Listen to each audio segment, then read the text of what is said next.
Salam, selamat malam sahabat terkasih. Puji syukur kepada Tuhan karena sepanjang hari ini kita masih merasakan kasih dan penyertaan-Nya. Mungkin hari ini penuh sukacita, namun mungkin juga kita menutup hari dengan berbagai pergumulan, terutama mengenai pekerjaan, usaha, atau kebutuhan hidup. Ketika kebutuhan semakin besar, seringkali muncul godaan untuk mencari jalan pintas. Kita mulai berpikir, kalau aku tidak melakukan seperti orang lain, bagaimana aku bisa bertahan? Firman Tuhan malam ini mengingatkan kita bahwa keamanan hidup kita bukan berasal dari uang, melainkan dari penyertaan Tuhan. Mari kita membaca bersama firman Tuhan dari Ibrani 13 ayat 5. Janganlah kamu menjadi hamba uang, dan cukupkanlah dirimu dengan apa yang ada padamu. Karena Allah telah berfirman, Aku sekali-kali tidak akan membiarkan engkau, dan aku sekali-kali tidak akan meninggalkan engkau. Sahabat terkasih, banyak orang hanya mengingat bagian akhir ayat ini. Aku sekali-kali tidak akan membiarkan engkau, dan aku sekali-kali tidak akan meninggalkan engkau. Padahal sebelum janji itu diberikan, Tuhan lebih dulu berkata, Janganlah kamu menjadi hamba uang dan cukupkanlah dirimu dengan apa yang ada padamu. Mengapa kedua kalimat ini disatukan? Karena Tuhan ingin mengajar kita bahwa rasa aman tidak boleh bergantung pada uang.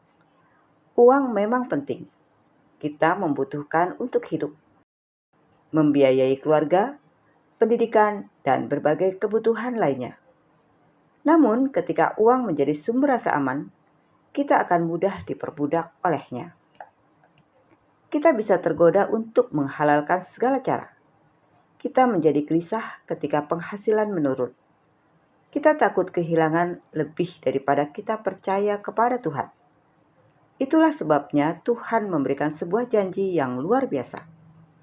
Aku sekali-kali tidak akan membiarkan engkau, dan aku sekali-kali tidak akan meninggalkan engkau.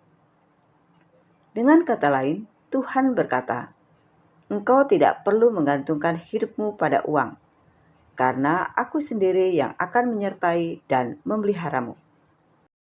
Orang yang percaya kepada penyertaan Tuhan akan mampu hidup dengan hati yang tenang, bahkan ketika keadaan belum seperti yang diharapkan. Sahabat terkasih, ada seorang pengusaha yang bergerak di bidang kontraktor yang mengikuti tender pembangunan sebuah gedung. Perusahaannya masih tergolong kecil.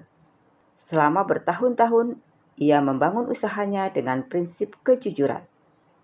Suatu hari, seseorang menghubunginya dan berkata, "Kalau Bapak ingin proyek ini lolos, ada sejumlah uang yang harus diberikan kepada orang tertentu. Nilainya tidak sedikit." Teman-temannya berkata, "Beginilah dunia bisnis. Kalau tidak ikut aturan permainan, perusahaanmu tidak akan berkembang." Malam itu ia pulang dengan hati yang gelisah. Ia duduk bersama istrinya dan berkata, "Kalau aku menolak, kemungkinan besar proyek ini lepas. Tetapi kalau aku melakukannya, aku tahu ini bukan jalan yang Tuhan kehendaki." Istrinya menggenggam tangannya dan berkata, "Lebih baik kehilangan proyek daripada kehilangan damai sejahtera dan berkat Tuhan." Keesokan harinya, ia memutuskan menolak memberikan suap. Benar saja, perusahaannya dinyatakan tidak memenangkan tender tersebut. Beberapa orang bahkan menertawakannya. Idealisme tidak akan membuatmu sukses. Namun, ia tetap percaya bahwa Tuhan tidak pernah mengecewakan orang yang memilih hidup benar. Sekitar 3 bulan kemudian, sebuah perusahaan swasta besar mencari kontraktor yang dikenal memiliki reputasi jujur dan dapat dipercaya. Salah seorang klien lama merekomendasikan namanya. Setelah melalui proses yang bersih dan transparan, perusahaannya justru mendapatkan proyek yang nilainya lebih besar daripada tender yang pernah ia lepaskan. Suatu malam, ia berkata kepada istrinya, Hari itu aku merasa kehilangan kesempatan. Ternyata Tuhan hanya sedang menjauhkan aku dari jalan yang salah dan menyiapkan jalan yang lebih baik. Ia menyadari bahwa rezekinya tidak bergantung pada suap. Rezekinya ada di tangan Tuhan. Sahabat terkasih, Ibrani 13 ayat 5 bukan mengajarkan bahwa orang percaya tidak boleh bekerja keras atau memiliki usaha yang berhasil. Sebaliknya, Tuhan menghendaki kita bekerja dengan rajin dan penuh tanggung jawab. Namun, Tuhan mengingatkan agar uang tidak menjadi tuan atas hidup kita. Ketika hati kita dikuasai oleh cinta uang, kita mudah kehilangan kejujuran. Kita rela mengorbankan prinsip demi keuntungan sesaat. Tetapi ketika hati kita percaya kepada penyertaan Tuhan, kita berani tetap hidup benar sekalipun harus kehilangan kesempatan. Karena kita percaya bahwa Tuhan sanggup membuka pintu yang tidak dapat dibuka oleh manusia. Berkat Tuhan tidak pernah lahir dari ketidakjujuran. Berkat Tuhan selalu datang pada waktu dan dengan caranya yang terbaik. Sahabat terkasih, sebelum kita beristirahat malam ini, mari kita renungkan 3 hal ini. Pertama, apakah rasa aman kita lebih bergantung pada uang atau kepada Tuhan? Kedua, adakah keputusan yang sedang kita hadapi dan menggoda kita untuk mengorbankan kejujuran? Mintalah hikmat agar tetap memilih jalan yang benar. Ketiga, mari kita ingat bahwa penyertaan Tuhan jauh lebih berharga daripada keuntungan yang diperoleh dengan cara yang salah. Lebih baik kehilangan sebuah kesempatan daripada kehilangan damai sejahtera karena menjauh dari kehendak Tuhan. Sahabat terkasih, mungkin saat ini kita sedang menunggu Tuhan mencukupkan kebutuhan keluarga, memberkati usaha, atau membuka pintu pekerjaan.